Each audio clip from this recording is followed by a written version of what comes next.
హే friends, Massah Massah Maaza మజా కాదు, నిన్న ఫ్లోలో మజ్జా మజా అంటే చాలామంది అయితే ట్రోల్ చేశారనమాట. Massah Massah full video song అయితే నిన్న రాత్రి 9:30కి రిలీజ్ చేశారు. నిన్నే వీడియో చేయాలి, సో నిన్న వీడియో మిస్ అయిందని చెప్పి ఈ రోజు మార్నింగ్ నేనైతే మీ ముందుకు వచ్చేటటువంటి ప్రయత్నం చేశా. వీళ్ళు రిలీజ్ చేసింది నాట్ ఓన్లీ సాంగ్ భయ్య, ఒక మోటివేషన్. ఒక జిమ్కి వెళ్ళాలనుకునేటోడు ఇప్పుడు జిమ్కి వెళ్ళాలని చెప్పి చాలామంది మధ్యలో స్కిప్ కొడతారనమాట. వాళ్ళకు ఒక మోటివేషన్, లైఫ్లో ఓడిపోయా, నా పని అయిపోయింది, నేనేమి పీకలేకపోతున్నాను, ఓ పట్టు, ఒక్కొక్క పట్టు పట్టు అని చెప్పి ఒక మోటివేషన్ ఇచ్చారు. లవ్ ఫెయిల్ అయినోడికి నీ అమ్మ జిందగీలో కుడిసిపోయినరా, నేను ఇక నేను ఎందుకు పనికినానరా అని చెప్పి ఎవడైతే అనుకుంటాడో వాళ్ళందరి గురించి ఒక మోటివేషన్ ఇస్తూ సాంగ్ అయితే రిలీజ్ చేశారు. నిజంగా డైమండ్స్ అన్నీ కూడా దాపెట్టుకొని ఆ రాళ్ళు, ఆ రంగురాళ్ళని ఎందుకు రిలీజ్ చేశారనేటటువంటిది నాకే అర్థం కాలేదనమాట. ఇప్పుడు చెప్తాను ఆయనండి, ఇప్పుడు వచ్చింది హైపు, ఇప్పుడు వచ్చింది వైపు, ఇది కదరా మాకు కావాల్సింది అనేటటువంటి ఫీల్ అయితే నాకు కలిగింది. ముందు ఈ సాంగ్లో మనకి ఇచ్చినటువంటి మోటివేషన్ ఏంది అనేటటువంటిది మాట్లాడతాం. ఆయన రామ్ చరణ్ అన్న హార్డ్ వర్క్, బాబా అన్నా నీకు ఎన్ని కోట్లు ఉన్నాయన్న. మీరు చెప్పండి భయ్యా, మీరు ఏం చెప్పినా కానీ రోజు మీద కొన్ని కోట్లు వచ్చి మీ మీద పడుతున్నాయి. మీరు ఒంటికి మట్టి పూసుకొని ఆ సెగల్లో ఆ మంటల్లో కష్టపడతారా? ఒకసారి షార్ట్లో అబ్జర్వ్ చేయండి. రామ్ చరణ్ అన్న ఒంటికి మట్టి పోస్తున్నారు అనమాట. మట్టి పూసేటటువంటి టైంలో పక్కన ఉన్నటువంటి ఒక ఆర్టిస్ట్ మొహానికి మాస్క్ పెట్టుకుంటూ, ఆయన మన రామ్ చరణ్ అన్న మొహానికి మాస్క్ గోల్ లేదు, ఆ మట్టి పూసుకొని ఆ కుస్తీ ఫైట్ అయితే చేస్తుండే. ఎవడు చెప్తాడు భయ్యా? చూసుకున్నట్లయితే ఆయన గోల్డెన్ స్పిన్. అయినా కానీ ఎంత కష్టపడుతుండో, అభిమానుల కోసం కష్టపడుతుండో, డబ్బుల కోసం అనమాకండి. డబ్బులు ఏముంది, ఆ డబ్బులు ఆయన గట్టి కష్టపడితే అపోలో మీద ఒక నెలలో వచ్చేస్తాయి. అలాంటిది మట్టిలో దిగి బురద పూసుకొని మళ్ళీ తడి మట్టి పూసుకొని నీళ్లు కొట్టుకొని ఎంత సెగ సాంబ్రాన్ని పెడుతున్నారు. వేడికి మట్టి ఉంటుంది కదా, అది అతక్కపోవాలి అని చెప్పి సెగ అయితే పెడుతున్నారు అనమాట. ఇంత హార్డ్ వర్క్ చేసేటటువంటి ఆయన్ని నేనైతే చూడలేదు. ఎవ్రీ హీరో చేస్తారు కాబట్టి అంటే ఎవ్రీ హీరో తోపే. మరి మన టాలీవుడ్లో ఉన్నటువంటి ప్రతి హీరో డైమండ్ అని చెప్పి నేనైతే చెప్తా. ఈ కష్టం అయితే బాలీవుడ్ వాళ్ళు వాడరు. ఈ కష్టం అయితే ఏ ఇండస్ట్రీ నుండి వచ్చినటువంటి ఏ యాక్టర్ వాళ్ళు ఏదో ఏళ్ళ మీద లెక్కేసుకోవచ్చు అనమాట. తమిళ్లో చూసుకున్నట్టయితే విక్రమ్ అలా ఉంటారు, వీళ్ళకి తక్కువ మంది. కానీ మన దగ్గర అయితే ప్రతి ఒక్కరు ఒక ఆణిముత్యం అని చెప్పుకోవచ్చు. ఆ ఆణిముత్యంలో ఇంకా గొప్ప ఆణిముత్యం అయితే మన రామ్ చరణ్ అన్న హార్డ్ వర్క్ అయితే డెడికేషన్ పెట్టవచ్చు అనమాట. ముందు ఈ లిరిక్స్ని బ్రేక్ డౌన్ చేద్దాం. మన ఈ మధ్యన బ్రేక్ డౌన్ చేసిన, కాకపోతే చాలా మందికి ఎక్కలేదు అనమాట. బ్రో కొద్దిగా కన్ఫ్యూజ్గా ఉన్నాయి ఆ లిరిక్స్, కొద్దిగా అర్థం చేసుకొని మాకు ఎక్స్ప్లెయిన్ చేయవా అని చెప్పి చెప్తున్నారు అనమాట. చూసుకున్నట్లయితే మస్సా మస్సా ఓ అని చెప్పి నీళ్ళు వెళ్ళా అని చెప్పి ఒక రేంజ్లో అయితే సాంగ్ అయితే స్టార్ట్ అయింది ఫ్రెండ్స్. ఫస్ట్ మస్సా మస్సా చికిరికి మచ్చా అని చెప్పి ఒక రేంజ్లో అయితే స్టార్ట్ అయింది. మస్సా మస్సా అనేటటువంటిది ఏంటంటే ఇక్కడ వాళ్ళకు ఒక ఊత పదం, అది మనకు చెప్పింది కదా ఆ ఊర్లో చికిరి అని చెప్పి పిలుస్తారని. అదేవిధంగా అక్కడ కుస్తీ వాళ్ళందరూ కూడా మస్సా మస్సా అంటారనమాట. ఇప్పుడు కుస్తీ ఆడుకుంటా కొట్టు కొట్టు డూ ఇట్ అని చెప్పి ఒక లాంగ్వేజ్ లాగా మస్సా మస్సా మస్సా అని చెప్పి అంటారు. ఒక ఇద్దరు ఫైటర్స్ ఫైట్ చేసుకుంటున్నారు అనుకో, ఒకడు ఓడిపోతాను అనుకో, వాడిని ఎంకరేజ్ చేయడానికైనా వాడిని ఇది చేయడానికైనా డూ ఇట్ లాగా మస్సా మస్సా అనేటటువంటి నినాదాలు అయితే చేసుకుంటారంట. అందుకే ఈ సాంగ్కి మస్సా మస్సా అనేటటువంటిది పెట్టారు. సో ఇక్కడ రామ్ చరణ్ అన్న దిగి ఫైట్ చేస్తుంటే చుట్టూ ఉన్నటువంటి పహిల్వాన్లందరూ కూడా మస్సా మస్సా మస్సా అంటారనమాట. దాన్ని అయితే మనకి వివరించేటటువంటి ప్రయత్నం. ఉలికి పడి ఊగాల ఉలకై నేనే రగత అదిరి పడి ఆగాల పిడుగై నేనే నడి చూస్తా కొండరాలే నాపై కండరాలైతే నిప్పువానే నాలో నెత్తుటేరైతే భూగోళాన్నే ఆపే సత్తా నా సొత్తే విశ్వాన్నే పేల్చే విస్ఫుటంగానే మస్సా మస్సా. అస్సలు మామూలుగా ఉంది. ఉలిక్కి పడి ఊగాల, ఉలిక్కి పడి ఊగాల్సిన అవసరం లేదు, కలుక్కుపడి ఏదో చేయాల్సిన అవసరం లేదు. ఆయన తన యొక్క బలమేంది అనేటటువంటిది చెప్తాడు. నాకు తెలిసి ఇది ఎక్కడ స్టార్ట్ అయిందంటే ఒకసారి ఈ షార్ట్ అబ్జర్వ్ చేయండి.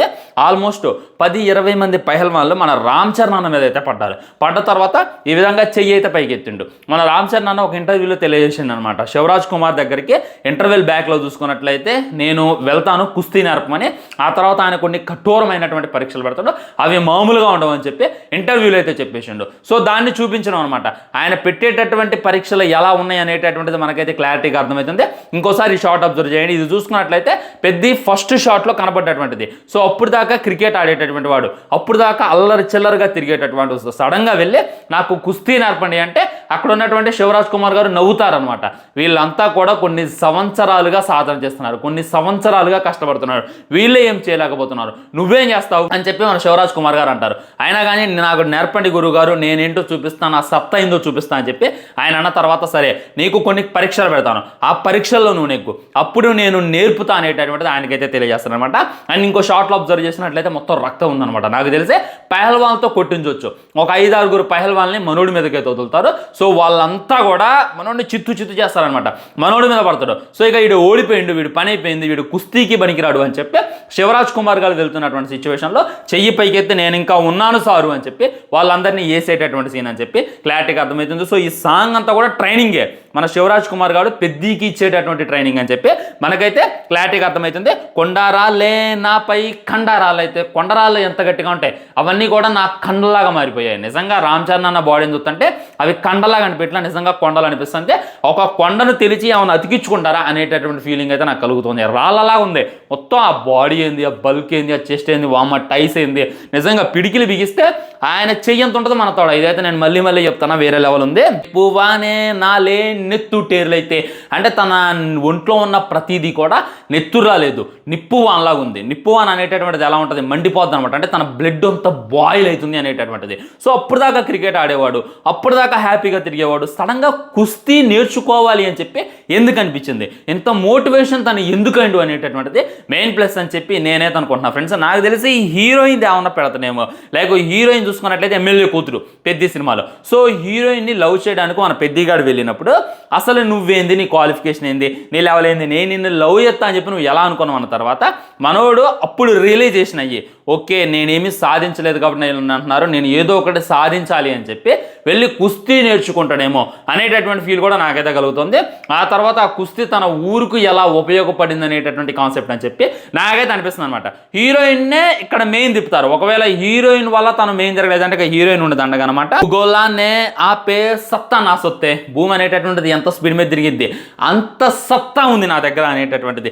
విశ్వాన్నే పేల్చే విశ్వలింగాన్నే అంటే ఒక న్యూక్లియర్ బాంబుని అనేటటువంటిది క్లియర్ అండ్ క్లుప్తంగా మన బాయ్ అయితే మనకు వివరించేటటువంటి ప్రయత్నం చేస్తున్నాడు. ఏమన్నా లిరిక్స్ అభయ్య, నిజంగా ఊలికి పడి ఊగాల అనేటటువంటి దాని దగ్గర నుండి, మస్సా అనేటటువంటి దాని దగ్గర నుండి, భూగోళాన్ని పేల్చే సత్తా నా సొత్తే అని అంటుందంటే ఇక అర్థం చేసుకోండి ఏ రేంజ్లో లిరిక్ రాశారో. నిజంగా వీళ్ళైతే పెన్ను పెట్టి అయితే రాలేదు, ప్రాణం పెట్టి రాశారు అనేటటువంటి ఫీలింగ్ అయితే నాకు కలిగింది అనమాట.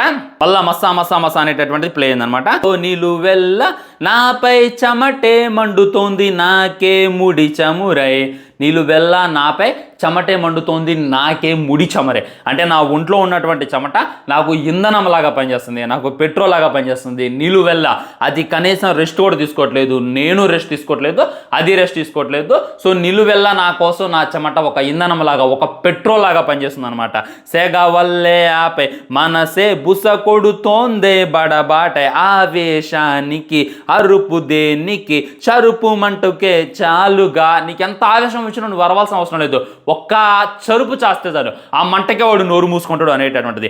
ఆ ఆక్రోశానికి అణిచివేతకి చివరి మలుపుకు చూపగా.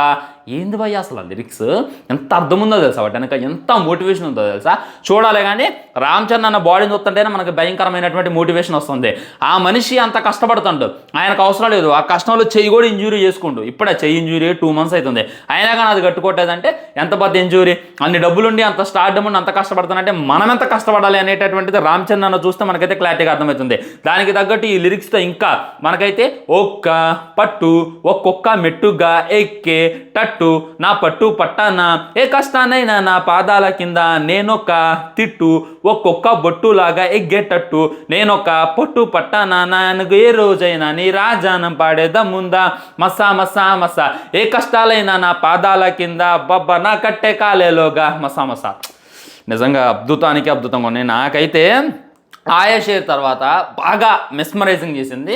లైక్ నీ అయ్యా జాగీరా చెల్ మా ఓడొచ్చిండ్రా ఇక జెత్తియాలే జుంబలికే ఆయా షేర్. జడలు రో హడలు రో కొడతాడు రో తీస్తాడు రో తోలు రో గీలు రో సవారీకి దొరుకు బిడ్డ శవాలే లేస్తాయి బిడ్డ పీగులు తీసి మెల్లో వేసి ఆడుతాం బిడ్డ. ఎలాంటి వైబ్ ఇచ్చిందో ఇది కూడా అలాంటి వైబే, దానికైతే ఏమాత్రం తీసుకోలేదు అనమాట. ఒకసారి చూడండి, ఒక్క పట్టు ఒక్కొక్క మెట్టు ఎక్కేటట్టు నా పట్టు పట్టాన ఏ కష్టాలైనా నా పాదాల కింద నేనొక తిట్టు ఒక్కొక్క బొట్టులాగా ఎగ్గేటట్టు నేనొట్టు పెట్టానా నాకు ఏ రోజైనా. ఎలా ఉంది, యాస్ట్రీజ్ ఉందా లేదంటే యాస్ట్రీజ్ అంటే కాపీ అంటలా, అది ఏ విధంగా అయితే మెస్మరైజింగ్ చేసిండో, అది ఏ విధంగా అయితే మనల్ని కట్టిపడేసిందో అది ఈ విధంగా కట్టిపడేస్తుంది అనేటటువంటి ఫీలింగ్. ఇప్పుడు మీకు అర్థం కాకపోవచ్చు, అది ఖచ్చితంగా రేపటి రోజున ఇది మీ రింగ్ టోన్లో మారితే, రేపటి రోజున మీ ఫేవరెట్ సాంగ్లో మారిద్ది. ఎలా అయితే నాకు నా పేరు సూర్య నాయల్ ఇండియాలో సైనిక సాంగ్ గుర్తుంది, అది నన్ను బాగా మోటివేట్ చేసింది అప్పట్లో. అప్పట్లో మనం ఆర్మీ అవ్వాలని చెప్పి యుద్ధాలు చేసిన లేండి, అది వేరే విషయం. సో ఆ సాంగ్ అప్పుడు నన్ను మోటివేట్ చేసింది. ఈ సాంగ్ కూడా ఇప్పుడు చేస్తున్నటువంటి పని ఇంకా డబల్ మోటివేషన్ చేసింది అనేటటువంటిది క్లారిటీగా అర్థమవుతుంది ఫ్రెండ్స్. నాకైతే సాంగ్ పిచ్చి పిచ్చిగా నచ్చింది. ముఖ్యంగా రామ్ చరణ్ అన్న హార్డ్ వర్క్ మరీ నచ్చింది అనమాట. చాలా కష్టపడుతుంటా. స్టోరీ అయితే మనకి చెప్పేస్తున్నారు. అలా శివరాజ్ కుమార్ చూసుకున్నట్లయితే మామూలు ఫైటర్ కాదు ఆయన. ఆయన అల్లా టప్పాగా కోచింగ్ ఇవ్వడు, అల్లా టప్పాగా అల్లగొడి ఇవ్వడు. సో మనోడికి ఇంత టెస్ట్ పెట్టినా కానీ మనోడైతే పాస్ అవుతాడు. ఆ తర్వాత ఈ సాంగ్ అని చెప్పి క్లారిటీగా అవుతుంది. ఐటమ్ సాంగ్ ఉంది కదా, సో మనోడు టెస్ట్లో అన్ని పాస్ అయిన తర్వాత అక్కడ శృతి హాసన్ రావడం జరిగింది. అప్పుడు మన వెళ్ళి గురుగారు వెళ్ళి డ్యాన్స్ చేయడం జరిగింది అనమాట. సో ఇదంతా కూడా ఇంటర్వెల్ బ్యాంగ్ అని చెప్పి క్లారిటీగా అర్థమవుతుంది. తను గెలిచిన తర్వాత ఇంటర్వెల్ పడింది. సో ఆ యొక్క ఎమోషన్ ఎలా డీల్ చేస్తారు బుచ్చిబాబు అనేటటువంటి దానికోసం కూడా నేనైతే మరీ వెయిట్ చేస్తున్నాను. ఉంటా మరి తర్వాత ఇంకో మంచి వీడియోతో మళ్ళీ కలుద్దాం. ఛానల్ని సబ్స్క్రైబ్ చేసుకొని వీడియో లైక్ చేయండి, వీరంతికి షేర్ చేయండి. ఇవన్నీ మాత్రం జై హింద్.